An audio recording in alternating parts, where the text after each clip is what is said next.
मैं doctor Mahendra Singh Chaudhary, associate professor, राजकीय कला महाविद्यालय सीकर।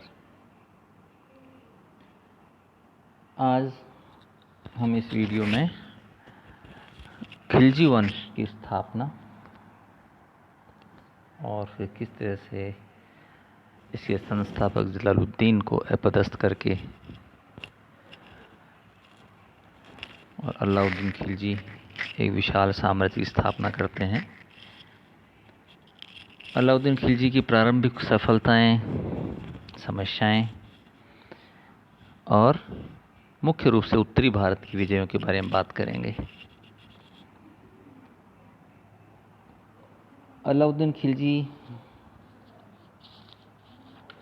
बहुत ही प्रभावशाली शासकों में गिनती होती है और ये इनका जीवन, प्रारंभिक जीवन काफ़ी कष्टमय रहा। जलालुद्दीन खिलजी जो दिल्ली सल्तनत के संस्थापक थे, 1290 में खिलजी वंश की स्थापना की। ये इनके भाई शिहाबुद्दीन महमूद मसूद खिलजी के पुत्र थे।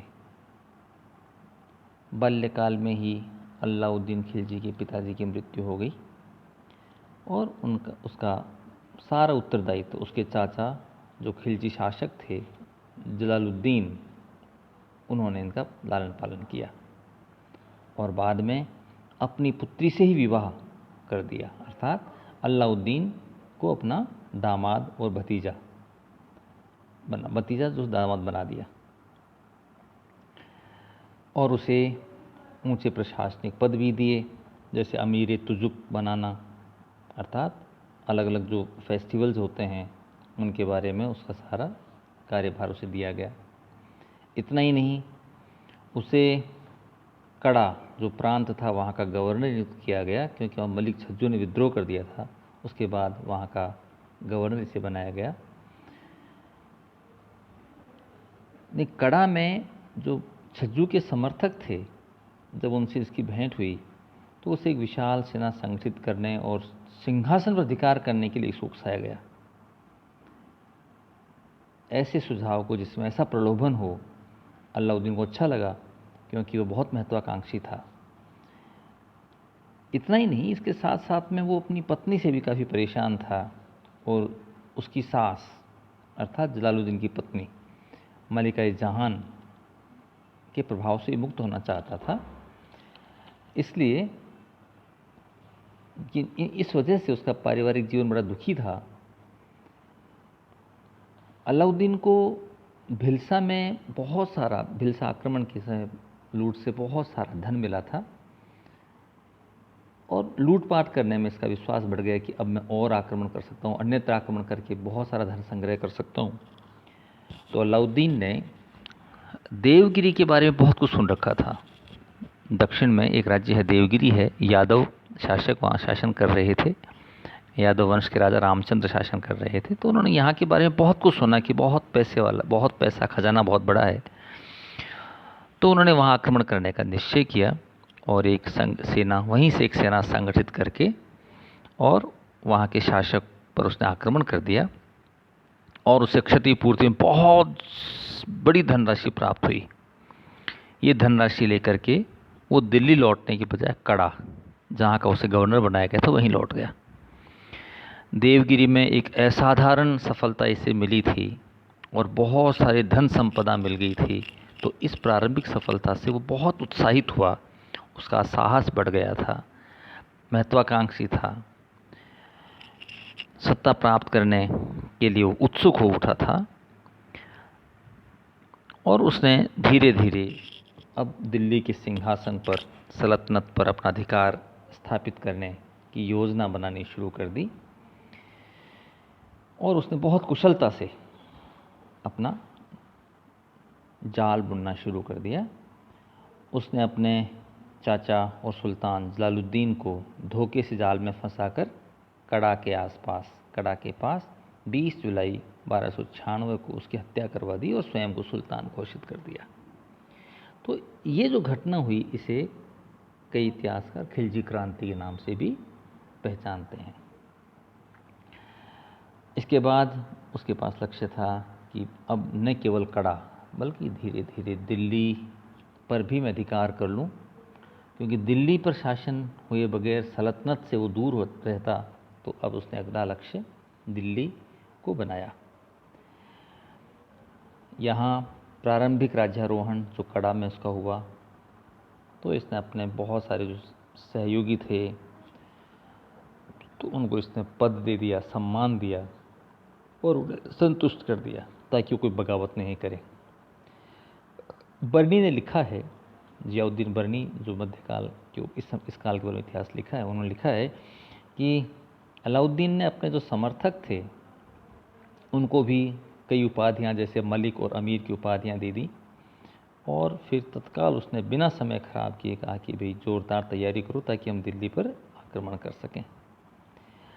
इस दौरान उसे पता लगा कि उसकी सास मलिका जहान ने अपने छोटे पुत्र कद्र खां को रुकनुद्दीन के नाम से दिल्ली का सुल्तान घोषित कर दिया है, जबकि बड़ा पुत्र अरकली खां उस समय दिल्ली में नहीं था, वो मुल्तान में था।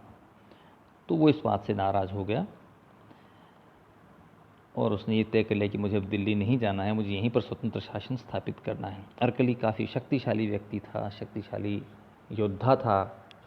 तो उसके इस निर्णय से अलाउद्दीन को बड़ी खुशी हुई कि चलो एक जो योग्य उत्तराधिकारी था, शक्तिशाली जो उत्तराधिकारी हो सकता था, वो दिल्ली नहीं आ रहा है। और अब दिल्ली उसके लिए आसान थी फतेह पाना, क्योंकि दिल्ली पे काफ़ी कमज़ोर व्यक्ति शासन कर रहा था। अलाउद्दीन ने दिल्ली के विरुद्ध अभियान करने की शुरुआत की और कड़ा से लेकर के दिल्ली तक रास्ते में जो भी अमीर, जो भी फ्यूडल चीफ, सामंत जो दिल्ली सल्तनत के साथ थे, उनको धन दौलत, पैसे, सोना, कई मन सोना दे करके उन सबको अपने तरफ मिलाता चला गया और एक विशाल सेना दिल्ली पहुंचते पहुंचते संगठित कर ली। और अंततः कहते हैं कि वो युद्ध होना ही था, लेकिन युद्ध नाम मात्र का था, क्योंकि जब खिलजी सेना अलाउद्दीन के सामने आकर लड़ने, दिल्ली सल्तनत की सेना अर्थात खिलजी की सेना आकर के जब अलाउद्दीन के सामने लड़ने के लिए आई, तो उस समय तक नाम मात्र के सैनिक बचे थे। सारे ही पक्ष परिवर्तन करके और अलाउद्दीन की तरफ आ गए थे, नाम मात्र का युद्ध था। तो इस तरह से 20 अक्टूबर 1296 ईस्वी को अलाउद्दीन एक विजयी योद्धा के रूप में राजधानी प्रवेश करते हैं और अपना सिंहासनारोहण दिल्ली की गद्दी पर गद्दी नशीनी होती है, खिलजी सुल्तान बन जाते हैं। दिल्ली पर अधिकार करने के बाद अलाउद्दीन ने वहाँ की जनता और वहाँ के अमीरों को बहुत सारा धन और पद वितरित किए ताकि कहीं कोई विरोध नहीं हो और सारे लोग पूरी तरह से उसके समर्थन में आ गए। तो राजधानी में अपनी स्थिति को उसने काफ़ी मजबूत कर लिया और अब उसके सामने बहुत सारी समस्याएं थी। समस्याएं किस तरह की थी? जैसे पंजाब में खोखर विद्रोह कर रहे थे, उनका दमन करना था। मुल्तान और सिंध में अरकली खां का अधिकार था, जो अलाउद्दीन का विरोधी था। गुजरात एक स्वतंत्र शासक था। राजपूत रियासतें स्वतंत्र थी। बंगाल, बिहार पूर्व में ये पूर्णतः इसके प्रभाव से मुक्त थे। दक्षिणी भारत पर किसी प्रकार का कोई मुगल या ये कोई तुर्क अधिकार नहीं था, तुर्कों का अधिकार नहीं था, वो इससे पूर्णतः स्वतंत्र थे। इस प्रकार भारत का एक विशाल भूभाग उसके नेतृत्व से बाहर था। तो उसने एक एक करके इन समस्याओं का निस्तारण करने का प्रयास किया और उसने सबसे पहले तो जलालुद्दीन के पुत्रों का, उसके परिवार का वध करने का निश्चय किया और अपने विश्वास पात्र लोगों को ये जिम्मेदारी दी, जो जिम्मेदारी निश्चित रूप से उसका पूर्णतः पालन किया गया। और जलालुद्दीन की पत्नी और उसके पुत्रों को बंदी बना लिया गया, जैसे रुकनुद्दीन इब्राहिम, मलूक खां, अरकली खां वगैरह, इन सबको बिल्कुल किसी को कैद कर लिया, किसी को मरवा दिया गया और अब नाम मात्र के भी विरोधी नहीं रहे। जो कुछ विद्रोही विरोधी थे वो सारे भी डर करके इसके पक्ष में आ गए। एक बहुत बड़ी बात जो हम एक अलग तरह की बात, जो एक चतुर नायक के पास इस तरह की बात देखने को मिलती है, वो इसने किया कि उन अमीरों को इसने दंड दिया अलाउद्दीन ने, जिन्होंने बहुत सोना और धन पैसा लेकर के और जलालुद्दीन के पुत्र रुकनुद्दीन इब्राहिम से विश्वासघात कर लिया था। इसका मतलब वो ये मान रहा था कि जो सोना धन लेकर के सुल्तान के विरुद्ध खड़े हो सकते हैं, वो आने वाले समय मेरा भी क्या साथ दे पाएंगे। तो उनको लेसन ऐसे लोगों को एक शिक्षा देने के लिए, डराने के लिए और अपनी शक्ति को मजबूत करने के लिए इस तरह का निर्णय अलाउद्दीन ने किया। अपनी इन प्रारंभिक सफलताओं से काफ़ी प्रोत्साहित होकर के, और अलाउद्दीन, जैसा कि जियाउद्दीन बर्नी लिखते हैं कि अपनी इन सफलताओं से वो काफ़ी काफ़ी उत्साहित थे और अहंकारी हो गए और बहुत सारी असंभव योजनाएं बनाने लगे। सिकंदर महान जैसे सपने लेने लगे, विश्व विजय का स्वप्न देखने लगे, नए धर्म को शुरू करने की बात सोचने लगे। तो ऐसी स्थिति में कहते हैं कि उनके बहुत नज़दीक के मित्र और दिल्ली के कोतवाल अलाउल मुल्क जो उस समय दिल्ली के कोतवाल भी थे और इसके मित्र भी थे अलाउद्दीन के, तो उन्होंने इसको ऐसा नहीं करने की सलाह दी और उसने कहा कि भाई धर्म स्थापना करना पैगंबरों का काम होता है, राजा का काम नहीं होता है। राजा का काम है राज करें, धर्म की स्थापना नहीं। और जहाँ तक उसने कहा कि आप विश्व विजय का स्वप्न देख रहे हो सिकंदर की तरह, वो तब है जब आप भारत को पहले विजित कर लें, तो अपने आसपास की रियासतों को ढंग से जीत करके, मंगोलों के प्रभाव से भारत को मुक्त करके, भारत में अपना विशाल साम्राज्य स्थापित करने के बाद में आप चाहें तो भारत के बाहर भी सेनाएं भेज सकते हैं। तो कहते हैं कि अलाउद्दीन ने उनकी इस सलाह को स्वीकार किया और दिल्ली सल्तनत के जो अधिकार क्षेत्र से बाहर स्वतंत्र जो शासक रियासतें थीं उनको जीतने की योजना बनाई। उसकी इस साम्राज्य विस्तार को हम दो भागों में बांटते हैं अध्ययन की सहूलियत के लिए। एक भाग तो हम कहते हैं उत्तरी भारत की रियासत, और दूसरा हिस्सा है दक्षिण भारत की रियासतें। तो दक्षिणी भारत की रियासतों में जैसे देवगिरी, तेलंगाना, होयसल, पांड्य राज्य, इनकी बात हम अगले वीडियो में करेंगे। और आज हम बात करेंगे, इस वीडियो में बात कर रहे हैं उत्तरी भारत की विभिन्न रियासतों को जीत करके किस तरह से अलाउद्दीन खिलजी ने एक विशाल साम्राज्य की स्थापना की। और ये मजबूरी थी कि उत्तरी भारत को जीतना, क्योंकि ये दिल्ली के आसपास समीपस्थ प्रांत थे। इनको जीत करके और सीधे अपने नियंत्रण में अपने राज्य में विलीनीकरण का मर्ज कर लिया और सीधा नियंत्रण अपना एक व्यक्ति वहाँ स्थापित करके सीधा नियंत्रण दिल्ली के नियंत्रण में ले लिया, क्योंकि ये बहुत नज़दीक थे, दिल्ली से दूर नहीं थे और इन पर आसानी से वो नियंत्रण रख सकते थे। अतः इनको जीत करके उसने सल्तनत के साम्राज्य मिला लिया और यहाँ का शासन चलाने के लिए उसने यहाँ पर अपना एक विश्वास पात्र व्यक्ति अर्थात गवर्नर नियुक्त कर दिया। तो उत्तरी भारत की विजयों में हम बात करते हैं सबसे पहले गुजरात की। गुजरात में 1299 ईस्वी में उसने उलूग खां और नसरत खां के अधीन की सेना के साथ आक्रमण किया। वहाँ पर भगेल राजा कर्णदेव शासन कर रहे थे और वो कहते हैं वहाँ से देवगिरी और भग गए। तो उनकी रानी कमला देवी से सुल्तान ने शादी कर ली और तुर्कों ने उस अभियान के दौरान तुर्कों ने कहते खंबात के बंदरगाह को लूटा। वहाँ से उसे अपार धन संपत्ति मिली, जो आगे चलकर उसको काफ़ी आर्थिक उसकी आवश्यकताओं की पूर्ति करता है। साथ में एक बड़ी सफलता जो उसे गुजरात में मिली थी वो थी कि यहीं पर उसे खंबात के बंदरगाह से ही उसे एक दास मिला, गुलाम मिला, मलिक काफूर, जिसके नाम से अलाउद्दीन के बाद का जो सैनिक उपलब्धियां हैं वो इसके नाम से ही जानी जाती हैं। क्योंकि दक्षिण भारत की स्पेशल जो विजयें थी उन सब में मलिक काफूर का बहुत महत्वपूर्ण योगदान रहा है। तो मलिक काफूर भी उसे गुजरात अभियान के बाद ही मिला। दूसरी बड़ी सफलता 1300 ईस्वी के आसपास का रणथंभौर में हुआ। रणथंभौर में नसरत खां मारा गया और हमीर ने, कहते हैं, उसकी शाही सेना को वहाँ से खदेड़ के बाहर कर दिया। तो इस असफलता से क्रोधित होके और अलाउद्दीन स्वयं अपनी सेना लेकर के 1301 में रणथंभौर पहुंचा और हमीर देव के प्रधानमंत्री रणमल की मदद से किले पर आक्रमण कर दिया और विजय हासिल कर ली। अब इससे एक बहुत सामरिक महत्व का किला उसके अधिकार में आ गया। रणथंभौर का किला अभेद्य दुर्ग माना जाता है, बहुत महत्वपूर्ण किला था जो उत्तरी और दक्षिण भारत की सीमा पर स्थित था और यहाँ से होकर के व्यापारिक मार्ग दक्षिण भारत में जाया करते थे।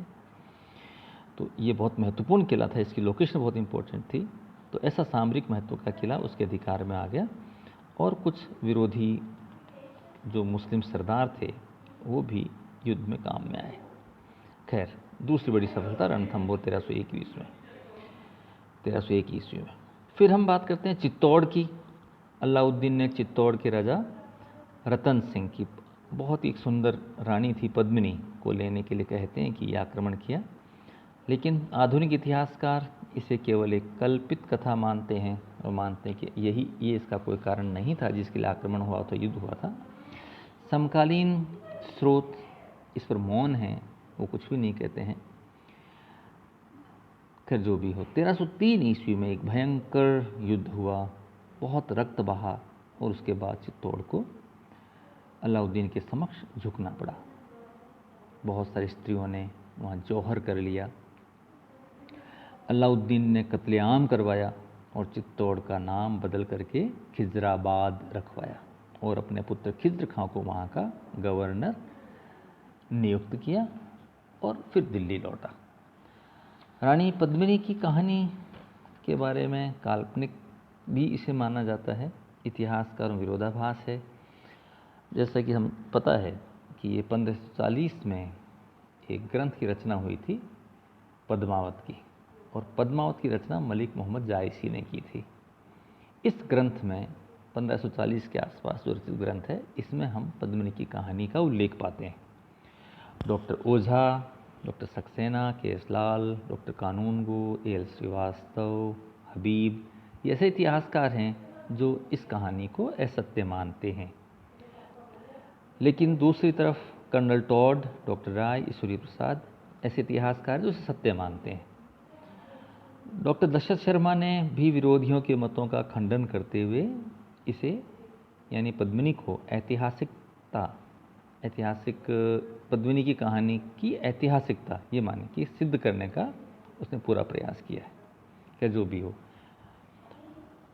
पद्मिनी अगर एक मुख्य कारण नहीं तो क्या पता सहायक कारण रहा हो, लेकिन चित्तौड़ को झुकाना उसकी साम्राज्यवादी महत्वाकांक्षा को पूर्ति करना उसके लिए जरूरी था। इसलिए कारण भले पद्मिनी थी या उसकी साम्राज्यवादी लिप्सा, जो भी हो, चित्तौड़ के विरुद्ध एक सफल अभियान हुआ और चित्तौड़ को जीत करके उसने खिजराबाद उसका नाम बना करके अपने पुत्र को वहाँ का गवर्नर बना दिया। मालवा, गुजरात और मालवा, जो मालवा के गुजरात से जो पूर्वी तरफ बसा हुआ क्षेत्र था उसे मालवा के नाम से पहचानते हैं। ये 1305 ईस्वी में यहाँ शाही सेना ने मालवा के सेनानायक हरचंद वो मारा गया और यहाँ का शासक महलक देव मांडू भाग गया। आइनुल मुल्क ने मांडू पर भी नवंबर 1305 में कब्जा कर लिया, जहां महलक देव मारा गया। इस तरह पूरा मालवा अलाउद्दीन के अधिकार में आ गया।